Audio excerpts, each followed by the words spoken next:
Racing just started one slow out, and that is Bloomingdale. We have perfect timing, break quickly restart, moving up, Oroqueta, the pit hapon ni Sunny outside, Moralia, West Dream, then comes Seeing Lorky, while Bloomingdale is the early trailer by about 10 lengths of the leader.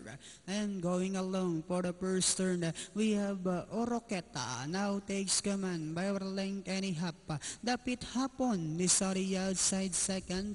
Perfect timing is racing in third by the rail. 3 lengths further back in fourth comes West Dream. Moralia is down in fifth. Then next on lane is Bloomingdale, while Seeing Lorky now racing in last.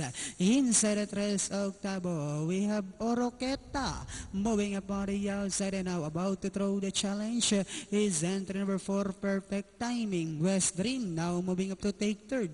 The pit hapon is done in fourth.